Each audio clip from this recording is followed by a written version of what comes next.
जय Gurudev Datta. Welcome to Om Datta channel. जय गुरुदेव दत्ता। अवधूत चिंतन श्री गुरुदेव दत्ता स्वामी महाराज की जय। Welcome to our channel. మనము జ్ఞాన సముపార్జనలో భాగంగా వీడియోలు చేసుకుంటున్నాం కదండి. అందులో భాగంగా ఈరోజు టాపిక్ వచ్చి జీవన్ముక్తి అంటే ఏమిటి, దాని వలన లాభాలేమిటి, సాధన విధానాలు, ఈ టాపిక్ గురించి మనం వీడియో చేసుకొని మన ఓం దత్తా ఛానల్లో పోస్ట్ చేసుకుందామండి.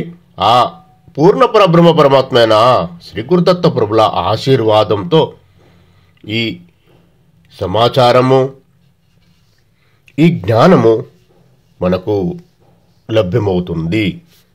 టాపిక్లోకి వెళ్దామండి. జీవన్ముక్తి అంటే ఏమిటి? జీవన్ముక్తి అంటే శరీరం ఉండగానే ఆత్మ తన అసలైన స్వరూపమైన బ్రహ్మతో ఏకత్వాన్ని నేరుగా గ్రహించి జనన మరణ చక్రం నుంచి విముక్తి పొందిన స్థితి. ఇలా ఉన్న వ్యక్తిని జీవన్ముక్తుడు లేదా జీవన్ముక్త అంటారు. మూలార్థం జీవన్ అంటే జీవిస్తూ ఉండడం, ముక్తి అంటే బంధాల నుంచి విముక్తి. కలిపితే జీవించున్నప్పుడే సంసార బంధాల నుంచి విడుదల. ఇది మృతి తర్వాత లభించే విదేహముక్తికి భిన్నమైనది. అదే ముక్తి ఈ జన్మలోనే ఈ శరీరంతోనే అనుభవించే స్థితి. అంతర్గత స్థితి జీవన్ముక్తుడికి నేను శరీరం మనసు అనే అభిమానం కరిగిపోగా నిత్య సాక్షి చైతన్యం మాత్రమే అనే జ్ఞానం నిరంతరంగా స్పష్టంగా ఉంటుంది. సుఖదుఖాలు, వాటి నుండి జయం పరాజయం, నింద ప్రశంసల వంటి ద్వంద్వాలు వచ్చినా లోపల సమత్వం, నిశ్చల ఆనందం క్షీణించకుండా ఉంటుంది. లక్షణాలు, రాగ ద్వేషాలు, తీవ్రమైన ఆశలు, భయాలు, అసూయ వంటి బలమైన బంధాలు అతనిలో లేనట్టుగా ఉంటాయి. అన్ని జీవులను సమాదృష్టితో కరుణతో చూస్తాడు. కోపం వచ్చినా వారితో కూడా సౌమ్యంగా సత్యంగా మాట్లాడడం, తాను అవమానాన్ని పెద్దగా తీసుకోకపోవడం, తన అవమానాన్ని పెద్దగా తీసుకోకపోవడం అనర్థం. తనకు యశస్సు కావాలని కోరుకోవడం వంటి లక్షణాలు చెప్పబడ్డాయి. కర్మతో సంబంధం జీవన్ముక్తుడికి నూతన కర్మబంధం ఏర్పడదు. అయినా అతడు శరీరధారణ కొనసాగినంత వరకు అవసరమైన పనులు సులభంగా ఆసక్తిగా చేస్తూనే ఉంటాడు. అతని దృష్టిలో కర్మ, పూజ, బయటపు రూపచిహ్నాలన్నిటి కంటే జ్ఞానం సాక్షాత్కారమే ముఖ్యమని, అయితే సాంప్రదాయం కోసం లేదా లోకక్షేమం కోసం వాటిని ఆచరించవచ్చు అని ఆచరిస్తాడు. మోక్షంలో జీవన్ముక్తి స్థానం మోక్షానికి 2 దశలు ఉన్నట్లు వివరించబడింది. జీవన్ముక్తి బ్రతికుండగానే ముక్తి, బ్రతికుండగానే మోక్షం, మరియు విదేహముక్తి శరీరం వదిలిన తర్వాత అదే ముక్తి స్థితి. అద్వైత వేదాంతం యోగాది పంథాలలో ఆఖరి లక్ష్యమే జీవన్ముక్త స్థితి. అంటే ఈ జన్మలోనే ఆత్మ బ్రహ్మ ఏకత్వాన్ని తెలిసి అదే ఆనందంగా జీవించడం.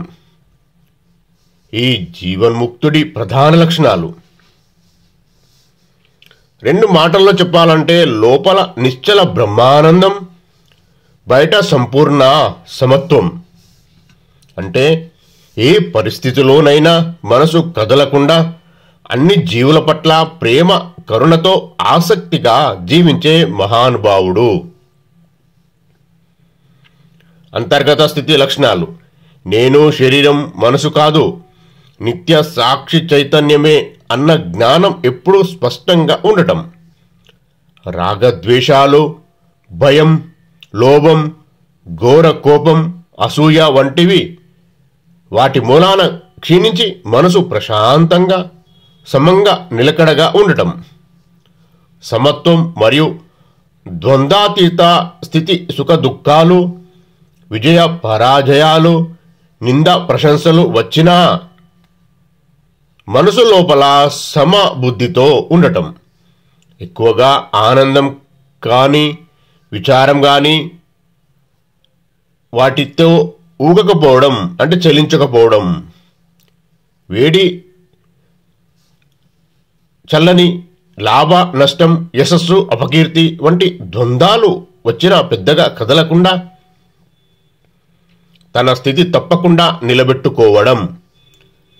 ప్రవర్తన: లోకంలో ఎలా కనిపిస్తాడు అంటే అవమానం, కఠినమైన మాటలు వచ్చినా ప్రతిగా కోపంతో మాట్లాడకుండా మృదువుగా సత్యంగా స్పందించడం. అందరినీ గౌరవంతో చూసుకోవడం.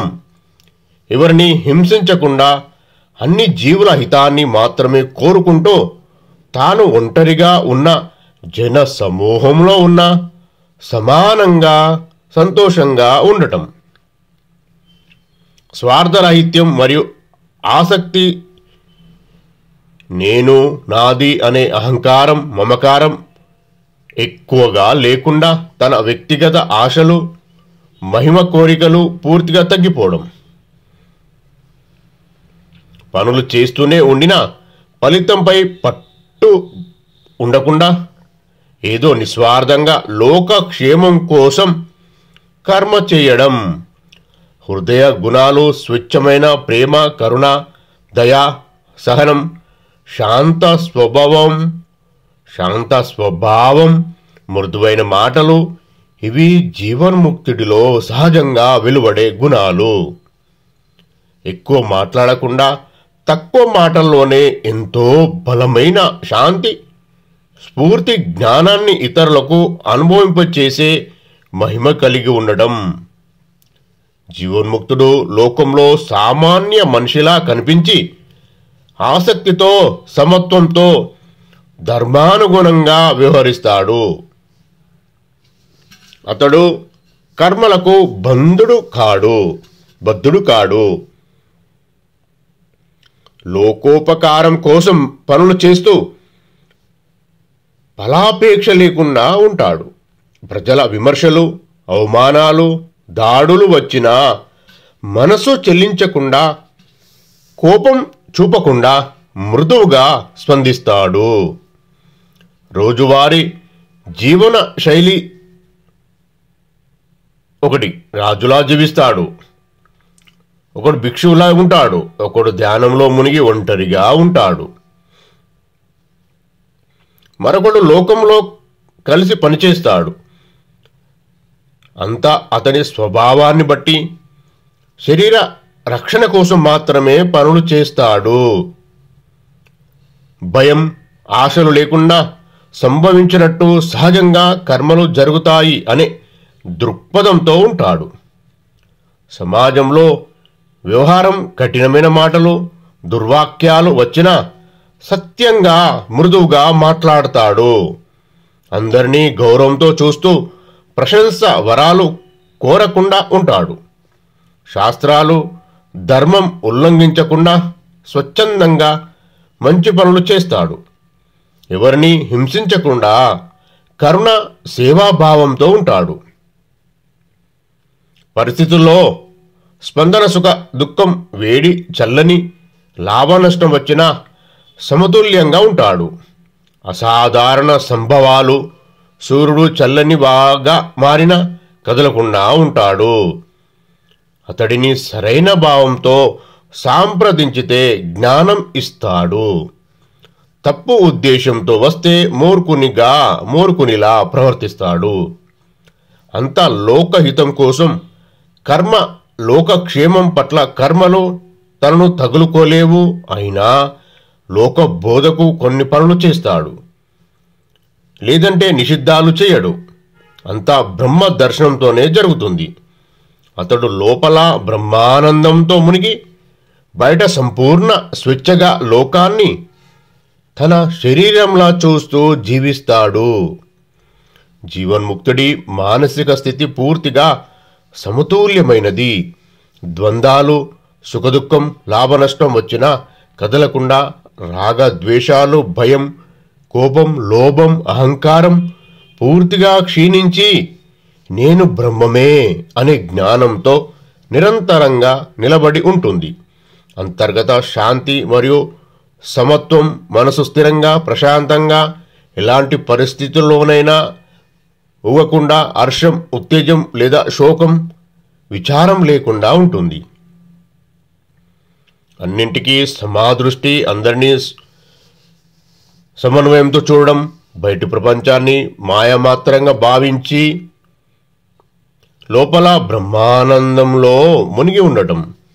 వాసనలు మరియు సంకల్పాలు, మనసులో వాసనలు పూర్తిగా కరిగిపోతాయి. చింతలు పూర్తిగా కలిగిపోతాయి. మనసు అమనస్క నిస్సంకల్ప స్థితికి చేరి యోగ నిద్రలా అవబోధతో ఉంటుంది. అహం, మమత్వాలు, నేను నాది లేకుండా శరీర మనసును కరిగిన వాటిని వదిలివేసి శుద్ధ చైతన్యంగా మారుతుంది. ద్వైతస్థిత భావన, ద్వైత భావనలు, ఇది అది, మంచి చెడు తగ్గిపోతాయి. ప్రపంచాన్ని సత్యంగా భావించి మనసు తన అసలు స్వరూపంలో విశాలమైన పరిమితి రహితంగా వెలుగుతుంది. లోపల బ్రహ్మానందంతో కూడిన శాంతి. బయటి సంఘటనలు, సూర్యుడి ప్రభావం కానీ, చంద్రుడి ప్రభావం కానీ, వేడి చల్లని ప్రభావం చూపకుండా సాక్షి భావంతో ఉంటుంది. జ్ఞానం మరియు అవస్థ సర్వజ్ఞత్వం, అంతర్గత జ్ఞాన దృష్టి, అన్నింటికంటే మొదటి కారణాన్ని తెలుసుకునే స్పష్టత. తుర్యావస్థలో స్థిరంగా ఉండటం. లోకంలో సాధారణంగా కనిపించిన లోపల పూర్ణ స్వేచ్ఛ, భయరహితం, కోపరహితం, అనంత పరమానంద స్వభావం కలిగి ఉంటుంది. జీవన్ముక్తుడి భావనలు పూర్తిగా శాంతించి ద్వంద్వాలు వచ్చిన మనసు ప్రభావితం కాకుండా సాక్షి భావంతో ఉంటాయి. అయినా ప్రపంచ లోకంలో ఉన్నందున వాసనలు కొంచెం మిగిలి ఉండవచ్చు, కానీ అవి అతడిని ఆకర్షించకుండా రూపు, పాము, భ్రమలు తగ్గుతూ పోతాయి. జాగ్రత్తలు, భావాలు మనసును ఆకర్షించకుండా చూడటానికి ఎలాంటి భావోద్వేగం వచ్చిన సమత్వ భావంతో సాక్షి భవించి దానికి ఆకృష్టి కాకుండా బ్రహ్మజ్ఞానంతో స్థిరపడడం. వాటిని పోషించకుండా స్వయంగా కరిగిపోయేలా వదిలేసి ఆత్మస్వరూపంలో మునిగి ఉండటం. లోక వ్యవహారంలో భావ నియంత్రణ లోకంలో జీవిస్తూ భావాలు మనస్సును లాగకుండా సమాదృష్టితో అందరినీ చూస్తూ అవమానాలు, ప్రశంసలు వచ్చిన మృదు భావంతో స్పందించి లోపల బ్రహ్మానందాన్ని కాపాడుకోవడం. మనసు ప్రశాంతంగా, విశాలంగా, ఇది అది భేదాలు లేకుండా ఉండటానికి ద్వైత భ్రమలకు జాగ్రత్తగా ఉండి ఏకత్వ దర్శనాన్ని పట్టుకోవడం. జీవన్ముక్తుడిలో భావజాగ్రత్తలు, వాసనలు, భావోద్వేగాలు పూర్తిగా కాలిపోయి ప్రాకృత కర్మల శేష వాసనలు మిగిలి ఉండటం వల్ల శరీర ధారణ కాలంలో అవి కొన్ని సందర్భాల్లో ఉద్భవించి కనిపిస్తాయి. అయితే అవి అతడికి సంబంధించకుండా ప్రకృతి కర్మలు, వాసనలు శేష జ్ఞానోదయం తర్వాత కొత్త వాసనలు ఏర్పడవు. కాని మునుపటి ప్రారంభ కర్మల వల్ల మిగిలిన శుద్ధ వాసనలు సత్వ గుణ సంబంధిత శరీరం ఉన్నంత కాలం కనిపించి ధ్యానం స్మరణలో భావాలు వ్యక్తమవుతాయి. ఈ వాసనలు బంధకరమైనవి కావు. అవి కాల్చిన బీజాల్లా ఫలితం ఇవ్వకుండా క్రమంగా క్షీణించిపోతాయి. లోక వ్యవహార సందర్భాలు, శరీర రక్షణ, లోకోపకారం కోసం వ్యవహారాల్లో విమర్శలు, అవమానాలు, దుఃఖ సంఘటనలు, క్రోధం, దుఃఖం లాంటి భావాలు కనిపించినా అవి మనస్సును కలుషితం చేయకుండా సాక్షిభావంతో గమనించబడతాయి. శరీర సంబంధిత శోకాలు, వ్యాధి, బాధ లేదా బాహ్య పరిస్థితులు, కల్పిత సంఘటనల వల్ల భావాలు ఉద్భవించినా అతడు వాటిని అసత్యంగా భావించి లోపల బ్రహ్మానందాన్ని కాపాడుకుంటాడు. మనసు అలవాట్లు, భ్రమలు, మనసు పాత అలవాట్ల వల్ల వాసన శక్తి తాత్కాలికంగా ద్వైత భ్రమల్లో పడినప్పుడు, స్వప్నంలా ప్రపంచం కనిపించినప్పుడు, భావ జాగ్రత్తలు కనిపించి నిధిధ్యాసనం ద్వారా అది తిరిగి బ్రహ్మ చైతన్యంలో స్థిరపడతాయి. సమాధి వ్యత్యాసనాల మధ్య, తుర్య జాగ్రత్త మధ్య మనసు లోపలికి వెళ్ళినప్పుడు భావాలు కనిపిస్తాయి. కానీ అవి అతడిని ఆకర్షించకుండా జాగ్రత్తతో వదిలేస్తాడు. ఈ వీడియోలో ఇంతే అండి. మళ్ళొచ్చే వీడియోలో మనము దీనికి కొనసాగింపుగా మనము ఇంకొక వీడియో చేసుకుందామండి. ఈ వీడియో 16 మినిట్స్ దాటిపోతుంది. అందుకని ఇంత మంచి వీడియోను చేసుకునే అదృష్టం కలిగించినందుకు శ్రీ పూర్ణ పరబ్రహ్మ పరమాత్మ అయిన శ్రీ గురుదత్త ప్రభులకు కోటి కోటి సాష్టాంగ దండ ప్రమాణాలు, కోటి కోటి కృతజ్ఞతలు. మీరు కూడా ప్రశాంతంగా వీక్షించినందుకు మీకు కూడా కృతజ్ఞతలు. ఈ వీడియోను వీలైతే హైప్ ఆప్షన్ వస్తే హైప్ ఆప్షన్ క్లిక్ చేయగలరు. మళ్ళీ వీడియోలో మంచి విషయం ఉంటుందండి. ఈ జీవన్ముక్త గీత చెప్పిందే శ్రీ గురుదత్త ప్రభులు. ఇది కూడా అర్థం చేసుకోగలరు. దత్తార్పణం. ఈ వీడియో గనుక మీకు నచ్చినట్లయితే లైక్ చేయండి, షేర్ చేయండి, సబ్స్క్రైబ్ చేయండి.